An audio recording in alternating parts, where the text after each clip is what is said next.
Hi everybody, welcome back to Plastic Models by a Regular Dude and part 1 of the Revell 1/32 scale P-51D Mustang kit. So, as I mentioned in my intro, what I'm going to do is I'm going to be working on this kit and then just kind of doing a recap of the steps that I've done. So, let me begin.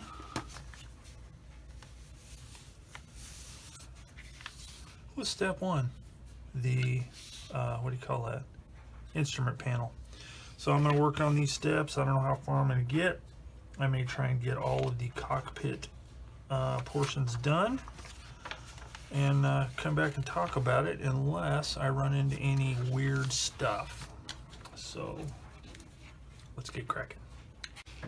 Alright, so I have completed the cockpit, which are steps 1 through 12. So real quick, I'll run down each section and let you know what went on, if anything exciting happened. All right, the instrument panel went together no problems. Decal, used Solvaset to settle the decal in real good, and we'll look at all that here in a second. I'll do kind of a close-up thing. Step 2 was the fuel tank and floor. Now the one thing I did differentiate from the instructions was this plywood floor was supposed to be painted black with like an anti-skid material, and it doesn't indicate it in the instructions, but I did that and I weathered it to show, you know, foot scrapage on it.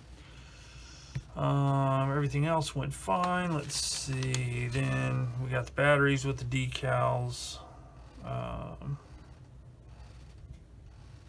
No problems there. This here, again, no problems, just a few small parts. I went with, just from a little bit of research, I decided to go with this type of seat as opposed to this. And I also opted to paint it in a slightly darker color. Whether or not that's right or not, I'm sure somebody will point it out. Step 6 was the side of the cockpit. Just painted all the parts. For the paints, I mainly used Vallejo paints to do the detail painting. Including Vallejo acrylic metal colors for some of the colors. For the actual green for the cockpit, I used an interior US interior green that I mixed up, which is basically 2 parts yellow, 1 part green, if I remember correctly, and then some X20A thinner in that. Then for the black stuff, I used flat black XF1 by Tamiya, and I'll get to that in a minute. So then, anyway, some more small details.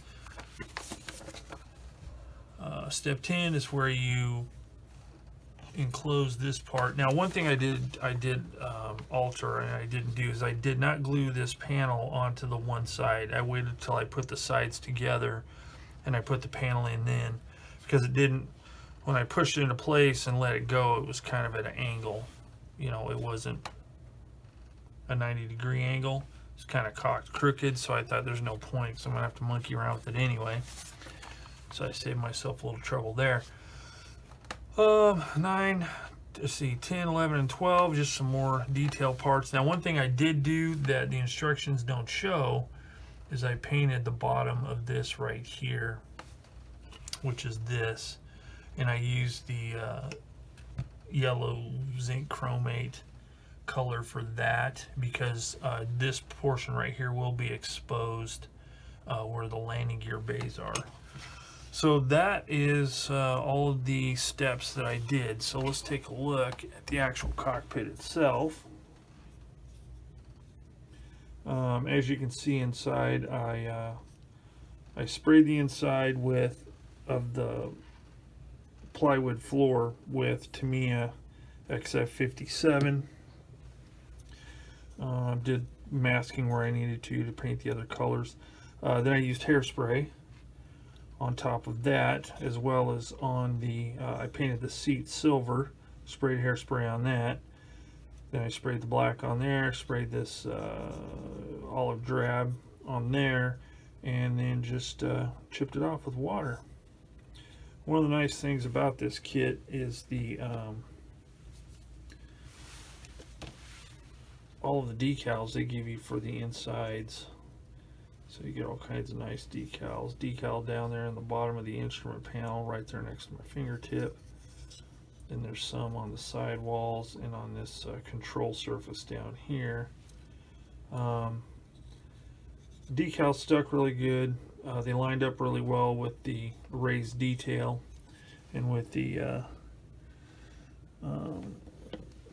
using the Solvaset. It only took like two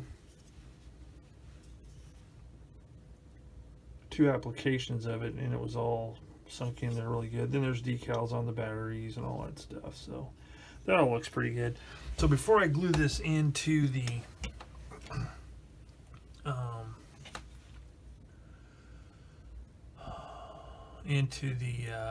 fuselage, I'm going to be spraying it with, especially on these upper surfaces here. I'm not as concerned in here, but this here, I'm going to be spraying this with like semi-gloss Model Master acrylic clear, so as to kind of get the decal sheen and the sheen of, or lack thereof, on the batteries to match. So that is the plan. So up to this point, everything has fit really well. It's really nice. I did a test fit in the fuselage and it fits together really, really nicely. So I don't foresee any problems. So I think that's going to end part 1 of the Revell 1/32 scale P-51D Mustang. So yeah, that's the end of this video. So next time I come back, I'll be starting on step 13, and I'll do the same thing. I'll kind of give it an introduction, then I'll actually do all the construction and everything. Nothing had to be modified or anything. It all just fit together according to plan, so nothing really to talk about there. So that's what we'll do on the next video, starting with steps 13 and going till whenever. So as always, thanks for watching Plastic Models by a Regular Dude. If you have any hints, tips, any of that kind of stuff, any input, put them in the comments section down below and I'll get back to you as quick as I can. So until next time, I will see you all later.